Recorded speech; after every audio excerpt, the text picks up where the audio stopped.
தமிழக அரசியலில் கூட்டணி தொடர்பான புதிய சர்ச்சை ஒன்று தற்போது பெரும் பரபரப்பை ஏற்படுத்தியுள்ளது. விடுதலை சிறுத்தைகள் கட்சித் தலைவர் திருமாவளவன் திமுக கூட்டணியில் இருந்து அதிகாரப்பூர்வமாக வெளியேற வேண்டும் என்றால் முதலில் தாங்கள் கேட்ட கோரிக்கைகளை நிறைவேற்ற வேண்டும் என தமிழக வெற்றிக் கழக அரசிடம் வலியுறுத்தியதாக தகவல்கள் வெளியாகியுள்ளன.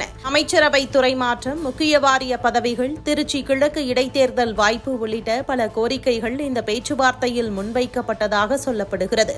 சென்னை போயஸ் கார்டனில் உள்ள அமைச்சர் ஆதவ் அர்ஜுனா அலுவலகத்தில் நடைபெற்றதாக கூறப்படும் ஆலோசனைக் கூட்டத்தில் விசிக தரப்பும் தாவேகாவின் முக்கிய நிர்வாகிகளும் பங்கேற்றதாக தகவல்கள் தெரிவிக்கின்றன.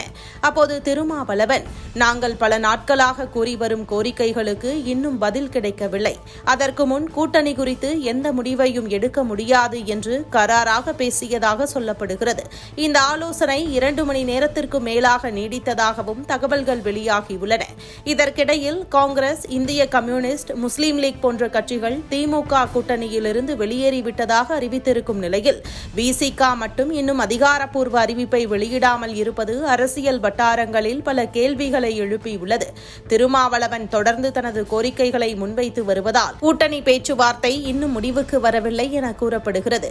இந்த விவகாரம் வெளிவந்ததும் அரசியல் விமர்சகர்கள் பலரும் கருத்து தெரிவித்து வருகின்றனர்.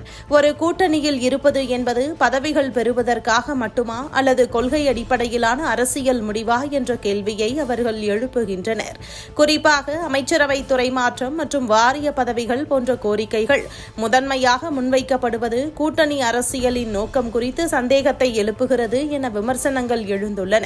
மேலும் 2 எம்எல்ஏ சீட்டுகளை மட்டுமே வைத்துக் கொண்டு தமிழக வெற்றிக் கழகத்தை கட்டுப்படுத்த முயற்சிப்பது எவ்வளவு மோசமான அரசியல் செயல்பாடு என பல அரசியல் விமர்சகர்களும் கடுமையாக சாடி வருகின்றனர். விசிகவும் திருமாவளவனும் கூட்டணி அரசியலை அழுத்தம் கொடுக்கும் கருவியாக பயன்படுத்த முயற்சிக்கிறார்களா என்ற கேள்வியும் எழுந்துள்ளது.